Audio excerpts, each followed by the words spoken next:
You have been lied to. Not by a stranger, by the entire self-improvement industry. By every productivity guru who ever told you to wake up at 5 a.m. By every discipline coach who built their brand on cold showers and morning routines and the gospel of doing more. By the deeply embedded cultural belief that the reason you are not wealthy, the reason you are still struggling, is because you are simply not disciplined enough. That belief is not just wrong, it is costing you everything. Because while you have been working on your discipline, while you have been waking up early and cutting expenses and grinding harder, the actual reason you are stuck has been sitting untouched. Quietly running, completely ignored, because nobody told you it was there. Today I am going to tell you, I am going to show you exactly why discipline on its own will never build wealth. And I am going to show you what actually does, not theory, not motivation. The psychological and neurological truth that the self-improvement industry has been conveniently leaving out of the conversation. Because if you understood it, you would stop buying their courses. Let me start with a question. How many disciplined people do you know who are still broke? Think about it honestly, people who work hard, people who show up. People who are consistent at their job and their habits and their daily routine. People who, by every measure of the discipline gospel, are doing exactly what they were told to do. And still, year after year, the financial needle barely moves. If discipline were the answer, these people would be wealthy. They are not. And the reason they are not is not a mystery, it is psychology. Specifically, it is the psychology of what drives behavior at a level that discipline cannot reach. Here is what the neuroscience says. Discipline is a conscious, effortful process. It lives in the prefrontal cortex, the rational, planning, decision-making part of the brain. And it is extraordinarily expensive, neurologically speaking. It consumes cognitive resources, it requires active effort to maintain. And critically, it collapses under stress. The moment your emotional load increases, the moment financial anxiety spikes, or a difficult experience triggers old patterns, or exhaustion depletes your cognitive reserves, discipline fails. Because it was never designed to operate under those conditions. It was designed for calm, resourced, low-stress decision-making, not for the actual conditions of most people's financial lives. Now here is what operates underneath discipline. Here is what runs when the discipline fails. Identity, automatic behavior. The deeply encoded patterns that your nervous system executes without effort, without conscious decision, without any involvement from the prefrontal cortex at all. These patterns do not get tired, they do not collapse under stress.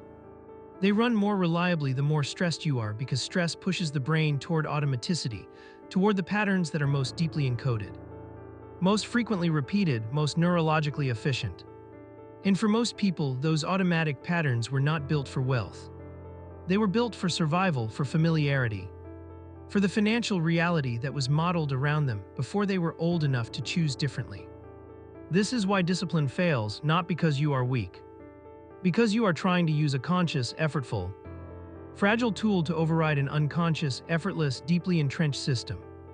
It is like trying to stop a river with your hands. You can redirect a little water for a while, but the river keeps flowing, and eventually the water finds a way around your hands. Every time, let me give you a concrete example of how this plays out. A man named Ryan decides he is finally going to get his finances under control. He is disciplined about it, he sets up a budget, he automates his savings. He cuts subscriptions, he tracks his spending. For 6 weeks it works. And then something happens, a stressful month at work, a conflict at home. A week of poor sleep and the budget starts to slip, not dramatically, small things. A meal out instead of cooking, a purchase that was not planned. A savings transfer that got paused because the account looked low and the anxiety was too high. Within 3 months, Ryan is back to where he started. He tells himself he needs more discipline next time. He downloads a new budgeting app, he starts again, and the cycle repeats. Not because Ryan is undisciplined, but because the underlying system, the identity, the automatic patterns, the nervous system's deeply encoded financial programming was never addressed. And discipline applied to an unaddressed underlying system is like painting over mold.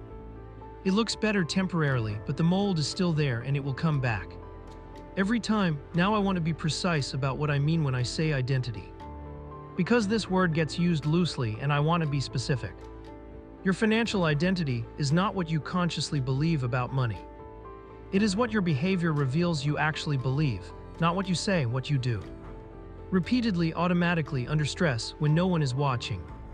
That behavior is the fingerprint of your financial identity. And your financial identity was formed not from information but from experience. From the repeated emotional experiences of your earliest years.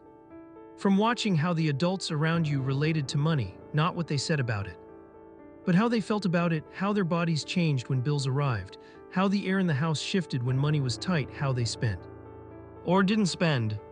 Or couldn't spend, and what all of that taught your developing nervous system about what money meant and what was possible for someone like you. That teaching lives in the body, not in the mind, and discipline which lives in the mind cannot reach it.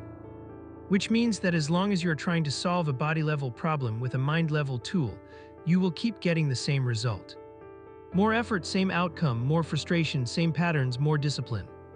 Same financial life. The solution is not to become more disciplined. The solution is to change what is running underneath. So what does it actually take to change what is running underneath? Let me be honest about something first. The answer is not simple. And anyone who tells you it is simple is either uninformed or selling something. Changing a financial identity that was encoded in the nervous system over years of repeated experience requires working at the level where that encoding happened. Not at the level of thought, at the level of felt experience, of emotion. Of the body's response to financial reality. Let me explain what I mean. The nervous system updates its sense of identity through new emotional experience. Specifically, through experiences that are emotionally significant enough to register as evidence that something has changed. Not information, experience, not knowing something new, feeling something new. This is why reading about financial psychology, including this video, is necessary but not sufficient. Understanding the problem is not the same as changing it. Understanding creates the possibility of change, but the change itself requires new experience. New evidence felt in the body, repeated consistently over time. So what does that look like practically? The first practice is what I call somatic financial engagement. Somatic means relating to the body.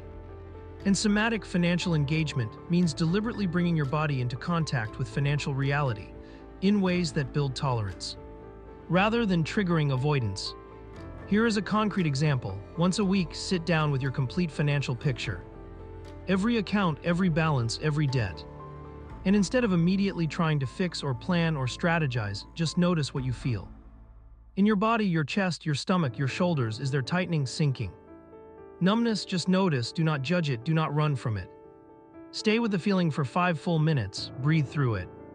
Let your nervous system learn through direct, repeated experience that financial reality is survivable. That looking does not destroy you, that the numbers, however difficult, are information you can tolerate. This practice sounds almost embarrassingly simple. But what it does at the neurological level is profound. It desensitizes the amygdala to money as a threat.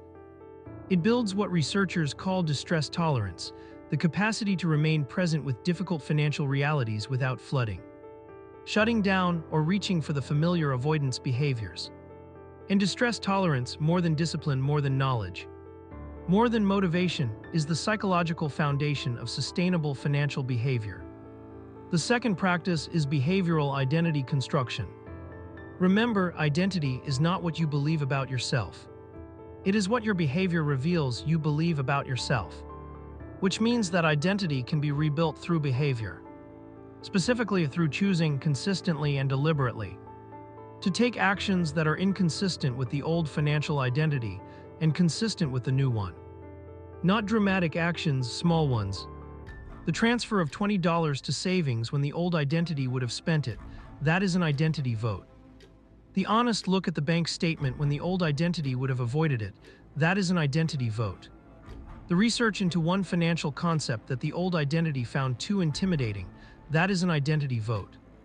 Each vote individually changes nothing, but accumulated day after day, week after week, they shift what the nervous system recognizes as normal, as who you are, as what people like you do. And that shift from inside the nervous system is more durable than any discipline-based financial habit ever built from the outside in. The third practice is what I call the identity audit. Once a month, sit down with a piece of paper and answer this question honestly.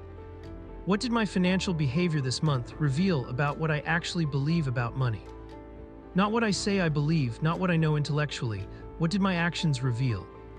Did I avoid looking at something that needed to be looked at? Did I spend to feel something that I could not find another way to feel? Did I self-sabotage at a moment when progress was close? Write it down. Without judgment, as a scientist observing data, and then ask one follow-up question. What would my financial behavior have looked like this month if I fully believed I was capable of building wealth? The gap between those two answers is the map. It shows you exactly where the old identity is still running, and exactly where the new identity needs to be built. Now I want to address the self-improvement industry directly. Because I do not think the discipline gospel is entirely wrong, discipline matters. Consistency matters, habits matter, but they are downstream of identity. They are the expression of identity, not the source of it. When you try to build discipline without first addressing identity, you are building on sand. When you build identity first, when you do the deeper work of understanding and changing the psychological architecture underneath your financial behavior, discipline becomes easier. Not because you are trying harder, because you are no longer fighting against your own nervous system.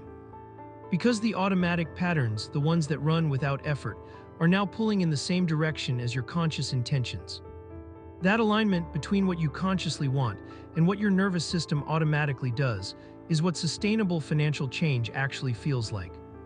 Not the grinding, willpower-intensive, collapse-under-stress version that the discipline gospel produces.